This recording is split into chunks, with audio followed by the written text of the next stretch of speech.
after the break, they 3-0'd LAT, who had, obviously we just talked about, like, very up or down. Otherwise, they've lost 3 game 5s, 1 to Vegas, 1 to Paris, and 1 to Miami. They've lost to Paris twice. They lost to Minnesota in a sweep. They lost to Carolina 3-1.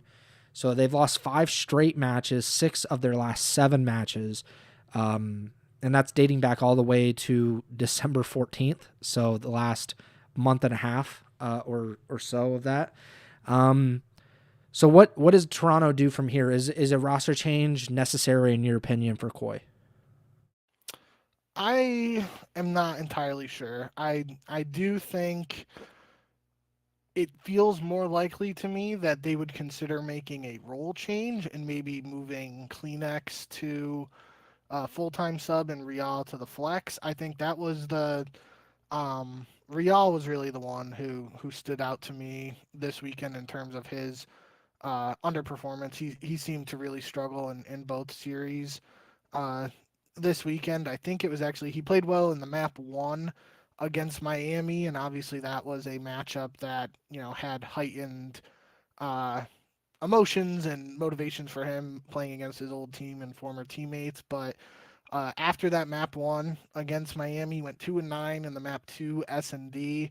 He went 18-36 in the map 4 hardpoint, and then went 3-8 in the game 5. Which, granted, Miami were up 5-0 in that, and Insight like missed the jump on a ledge to finish a 1v3 that would have sent it to a round 11, with Toronto having the potential to full sail Miami to win that series.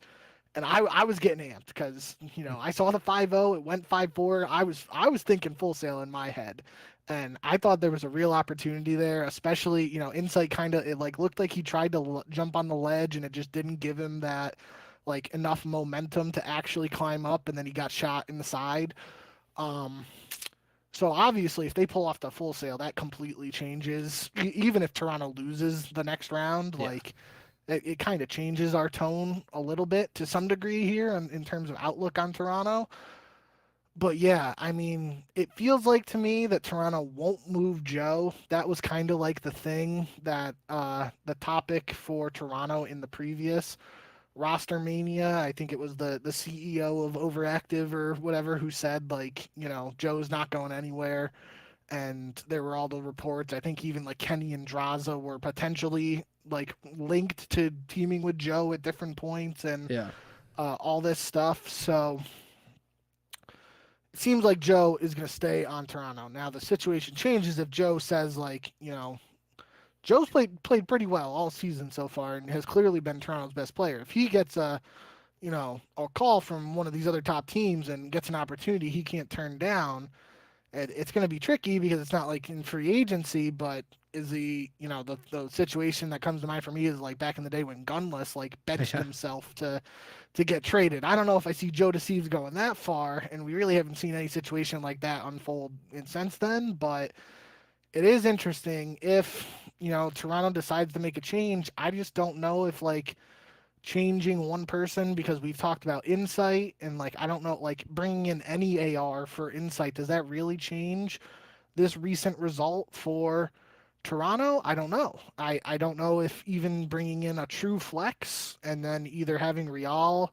or Kleenex be a full-time sub, if that really changes anything for this Toronto team. So I don't know if this is like a situation where they just got to put all this behind them and try and regroup and figure out what the hell went wrong for them, or what the deal is. But definitely did not have Toronto top 12 anywhere on my radar for this event. And I do think they could be, obviously LAT is the name that most people are going to be looking at if there is a big roster mania period here.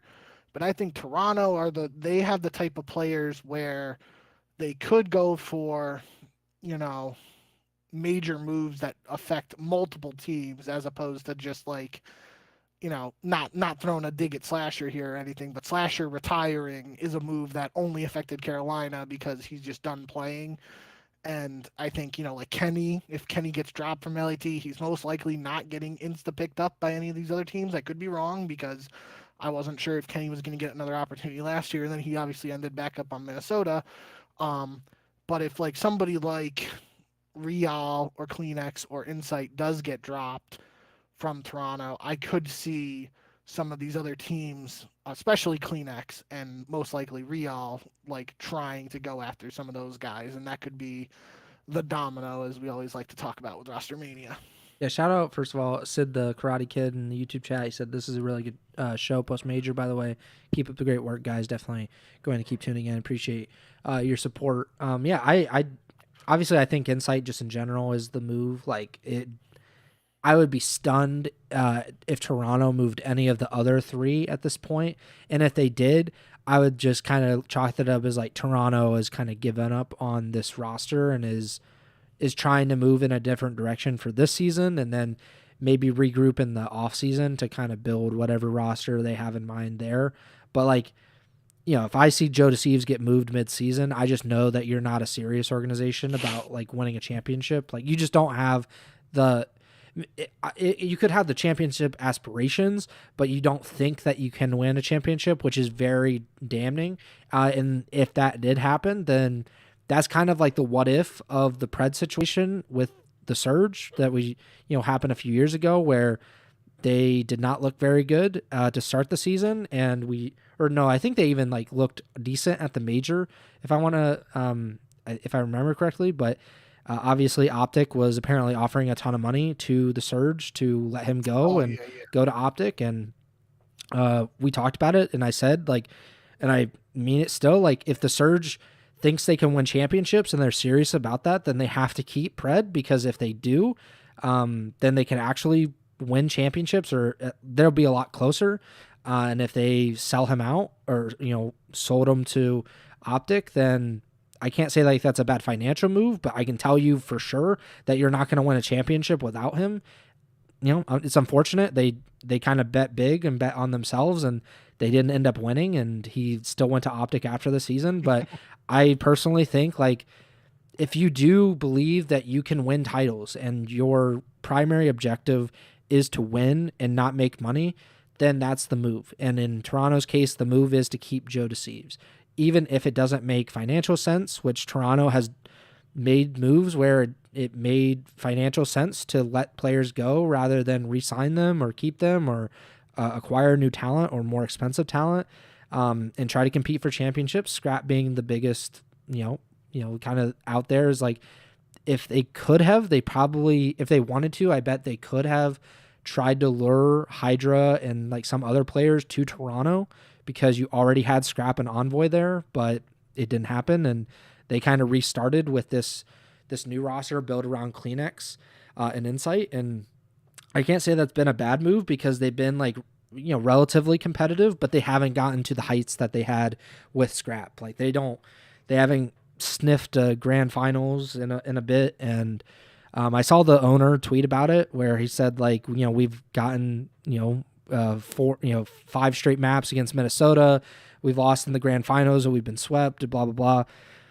I mean, that's all well and good, but like, I think it was pretty obvious, at least from my opinion, that this was not like a championship level team coming into the year. And I think Insight was the player that I always pointed to and said, like, he's the reason why. Not to be like really mean or anything, but I just, like, obviously I think really highly of the other 3 players, as like, if those guys are on LAT, they're on FaZe, they're on OpTic, I think, yeah, for sure, like, they could win a championship with those guys. But if Insight goes to one of those teams, I just don't think that they get better as a result of that. So that's kind of how I look at it. That's why I really wanted them to get Ghosty, because I think what Paris is going through right now, I think really it could have happened to Toronto if they were able to get Ghosty to replace Insight, because that team would just be absolutely gross. Like, to have that 4 players would just be insane. But it didn't happen, and now they're in that situation, just like Minnesota, just like LAT to a certain extent, where those ARs are, like, who are you going to pick up? Like, is it just going to be a kind of a guy that has already been dropped out of the CDL before? Like, do you reach for, like, not saying like Capsule in particular, but you mentioned like Capsule's had a really good challenger season, but at the same point, like, does he fit your team? And we've already seen him get a few opportunities, and it hasn't been great. or do you just hope that it's kind of a Neptune situation where it's like right place, right time, right team, and it kind of takes off from there? I think this is an interesting opportunity for me to answer your question and sort of segue to another team with Carolina. Carolina brings in Exceed, who over the last couple of years has been known as an SMG player and not an AR player, and he seemingly comes into this Carolina team and becomes the main AR, helps the rookies and Lurks and Craze pick up the pace, and Nero was playing well in the qualifiers and stuff, and that really so maybe that's the answer here for some of these other teams is we have been looking at this AR pool, quote unquote AR pool, and as long as the M15 is this do it all weapon, Mm-hmm. it's possible that maybe some other SMGs get AR opportunities in this potential roster mania period. I do. We talked about it a couple episodes that there have been some nerfs to the Dravic and the M15, so it's unclear how much of an impact that will actually have on the CDL gameplay and stuff, since they're obviously like a patch behind when that happened, as far as I'm aware. Um, but yeah, I mean, it's due to Carolina's online success. It's possible that teams could evaluate the opportunity to bring someone in who was an SMG player previously and give them a chance to run an AR. At the same time, somebody could look at Carolina's performance this weekend and be like, maybe that was all just a big honeymoon phase that had us fooled, and I don't want to do that. Well, I think personally, I think it'd be interesting because this is the time in the season where you want your online warriors to be coming out at night. You want it's actually more important in a way for your team to be good online than it is to be on LAN, because the bottom 4 teams of these qualifiers will not even go to Major 2. So you need them to at least do well enough to get into the top 8. I think it's only 2. Oh, is it just 2? I think so. I thought it was the bottom 4, but maybe it is the bottom 2. But either way, like I think with this major, I wonder, somebody would have to do some kind of calculation, but like how many wins online would you need to kind of outweigh like a 0-point LAN performance? Like, because there are 11 matches, like say you won all 11 and then you dropped an egg on LAN, like how beneficial is that versus, winning 5 or 6 online matches and then winning a match or 2 on LAN? So I wonder what the kind of offset is of that. Yeah, it's 10 teams at Major 2, and I remember I'm looking at COD Gamepedia now. They have those play-in matches for the winners bracket, and I remember when we talked about the schedule, comparing it to the NBA play-in, like in terms of the seeding and stuff. So that's how they're doing that there. But yeah, that is an interesting point in terms of that. That's something I know I was really excited about heading into Major 2 now. The opportunity for every team to play every other team in these qualifiers. So I'm really looking forward to it, but that is, it's almost double the number of matches that we just saw these teams play in the qualifiers. For some of these teams that didn't play well at Major 1, the qualifiers for Major 2 are going to be more matches than they've played this entire season to date. Yeah. So it's a huge, huge moment in the season.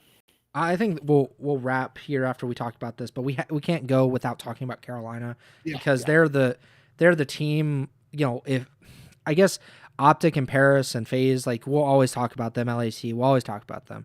But Carolina coming into this event was certainly the team that we were talking so much about. I think for like 3 straight videos, I had them in like either the thumbnail or the title, which I was like, this is not good for the algorithm. I don't think people are really searching for the Carolina Royal Ravens, but like our conversation was centering around this otherwise irrelevant team going into or coming out of the break. Other than Slasher retiring, we didn't really talk at length about Carolina this season until they started winning. They won 5 straight online qualifier matches. They beat Miami, Minnesota, Toronto, OpTic, and LAT. Obviously, those last 3 matches being against the teams, 3 of the top 5 teams that we kind of anointed at the beginning of the season. So we kind of thought like, well, this is like one of the teams to beat going into the major. and then they just got beat. Like they didn't put up like much of a fight. They lose 3-0 to LAT, and then even more shockingly, because we did say like, what if LAT, who had laughed after losing to Carolina online. Okay, so what if LAT comes out and they just railroad Carolina? What does that mean? But then Carolina loses to the Vancouver Surge, who had won 4 maps coming into this event. They had won exactly 1 match. They had won 4 maps this season, and Carolina loses 3-1 and gets double first rounded. And it's like, I was saying, I said online Warriors, I don't really believe in that. I'm starting to believe it a little bit, because that's a crazy result to have, and to be like tied for the number 1 seed and just get absolutely torched like this. So how are you thinking about Carolina? Is there any difference of opinion that you have about the Royal Ravens coming out of this major versus how they entered it? Yeah, I think I kind of alluded to it just a couple minutes ago. I think that is the thought now heading into the second set of qualifiers is, was that all just a giant honeymoon phase, Yeah. or are the Ravens still legit? It's got to be, it's something that's actually considered, just given the fact that the online stuff with Carolina, especially in that LAT match, where from again the outside looking in, it felt like there were definite server slash ping stuff going on, just due to the fact that Carolina's spread across the U.S. and not playing from the same facility right now, Yeah. as far as we know. Um, so it's very possible that, I don't want to totally discredit what they did, but at least when you go from 5-0 with Exceed to 0-2 top 12 at a major, you have to at least bring up the question, was that a fluke beforehand? And I don't want to totally discredit everything they've done up to this point. I definitely think the potential is still there, especially, I saw Nero play really well online. It just felt like he didn't translate that to LAN this time around, but I've seen him play well on LAN before. I thought Lurks had some pretty solid moments this weekend, if I remember correctly. Yeah, I mean, he dropped 38 in the map 1 against Vancouver. Where was their first matchup? Yeah, the first map against LAT, I put it in the notes here. Both Craze and Lurks had 29 kills for Carolina, and that's their first match on LAN in the CDL. Obviously, Craze played like the EWC stuff with that Omet squad last year, but in terms of a CDL LAN, first map they both had 29. Nero went 22 and 34. Exceed went 17 and 30. So it was those guys who have the CDL experience who kind of didn't show up in that first map against LAT, and then obviously after that first map, it was pretty convincing out of LAT. So not, the stats don't really mean that much from that point on. And then just because we're most likely wrapping up out of this, I got to give a massive shout out to Lunars, especially for that series against Carolina. Like, I think it was a 1.55 KD. Is that what I'm going off the top there? 1.55, 113 kills and 73. And I've been waiting to say this since I saw him do that in this series. Like, if there's no other takeaway for Vancouver, it was, this is the kid Lunars we heard about last year, and this is what he can do. Like, it may have took an entire year to get a performance like this out of him, but this is what we heard about this kid Lunars, who was the next AR up, all this stuff, and then he obviously, went into a bad situation with his team last season and didn't really have an opportunity. Felt like he was on track to have another similar situation develop here with a Vancouver team that hasn't really shown much, but shout out Lunars for his performance in particular in that match against Carolina. But yeah, overall, I think for Carolina, we're just gonna have to see how I don't expect Carolina to make a roster change, just given the financial stuff we've heard about that organization over the last couple of years, and I wouldn't be surprised if they're just like, yeah, we're gonna flush the major. We saw what we can do in the online qualifiers. We're gonna try and build from there. But it definitely is, especially like you said, for couple weeks there, it looked like Carolina could potentially have a realistic shot of winning this entire tournament. To go from that high to literally last place is very shocking. Yeah, and that's why I brought him up. I was just, when we were talking about like how good do you have to do online to kind of offset the LAN performance, they are probably at the top of the list on that. I have no idea what to expect now going into the Major 2 qualifiers, and if they had performed admirably and maybe won one or two matches on LAN, I could still see a lot of the hype coming out of this event. And now like the hype train has been like completely derailed, is on fire. People are burning alive in that train, and I have no idea how to kind of view them when we get to the online qualifiers in a few weeks. But yeah, the standings as they are, or I should first say what the major placings were, just to kind of make sure we hit everything. So obviously Paris won, got first place, OpTic second, FaZe third, G2 Minnesota fourth. Tied for sixth was Miami and LAT. We didn't obviously get to Miami, but they had an interesting win against Toronto, and then beat Vancouver, who we did not expect to get out of losers round one. And then tied for eighth was Vancouver and the Falcons. And then tied for 12th was Toronto, Carolina, Boston, and C9. So some pretty interesting names at the bottom of this major. Pretty similar thing because we have, obviously this was the first major, and this had a pretty big effect on the points so far this season. But the standings as they are currently is number one is Paris with 125 CDL points. OpTic is number two with 115. At 110, FaZe is third. And then there's a pretty big drop-off, as you could imagine. G2 Minnesota is in fourth with 75 points. LAT was 70 in fifth place. Riyadh Falcons in sixth place with 65 points. And then Miami has 60 points. They are seventh place. And Carolina is they have 50 points, and they are eighth place. So if the season did end today, Carolina would just sneak into champs. And the ninth place, tied for ninth place, is Boston and Toronto, who both have 30 points. Vancouver is no longer the last place team in the league. Damn. They are 11th place with 25 points.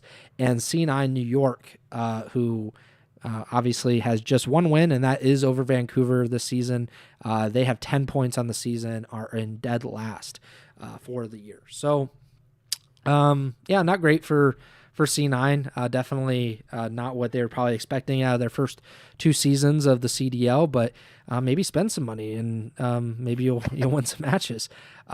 Pick them. So you went 11-7 this major. We were flip-flopping on like some of the teams, I went with OpTic at some points. I went with Paris at some points. I ended up going with OpTic in the grand finals. You went with Paris in the grand finals. You were obviously right on that. But I went 13-5, so I now have a one-match lead going into the Major 2 qualifiers. You are 37-23 on the season. I'm 38-22. And then Trimmer is still winless on the year. I think that about does it. We are about an hour 35-ish, hour 40 into the podcast. But please like, follow, and subscribe to the podcast feed wherever you're listening or watching on: Apple Podcasts, Spotify, Amazon Music, and YouTube. Hopefully we'll be at 300 subscribers pretty soon on YouTube. You can also make sure to give us a 5-star rating on Apple Podcasts and Spotify. And you can also now not only follow us on Twitch, but you can subscribe on Twitch. We are we got affiliate status as of the last stream or after the last stream. So please subscribe at twitch.tv/Ego Chall Podcast. Bink can get some Chipotle if you subscribe. So please donate to that fund. You can follow us on Twitter at jbink with 2Ks, at Preston Byers, and the podcasters at Ego Chall Podcast. And you can also subscribe to Bink's Twitch as well. You can follow and subscribe at twitch.tv/jbink with 2Ks. Not exactly sure if we're doing a show on Wednesday or Tuesday or Wednesday. It kind of depends on how much we actually have to talk about. If there is a ton of roster news, we will most likely be back then. If not, we'll be back probably next weekend. But we're certainly going to be back sooner rather than later to talk about everything that's happening in the CDL. And with the matches starting back up on Friday, February 13th, the CDL won't be away from us for too long. So I think that about does it for me. Bink, take it away.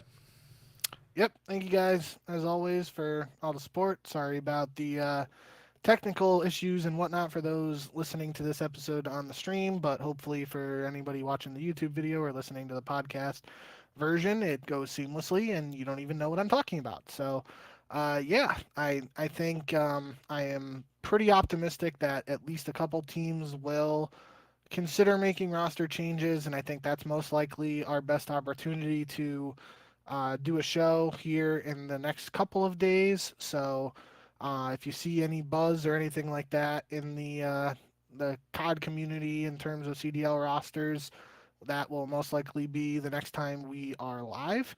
But yeah, other than that, I mean, it's only a 1+1.5 week break, so matches will be back in just 12 days. So shouldn't be away too long regardless of what's going on, but obviously know that if anything does happen over the next couple days, we will be live at some point to break it all down for you guys. So hope you guys enjoyed the major as much as we did. It was a banger start to the Black Ops 7 season, and it's only the first major. We got a lot of action still to go this year, and I'm looking forward to breaking it all down and talking about it with you guys here. So thank you guys, as always, for tuning in, and remember to send the chow.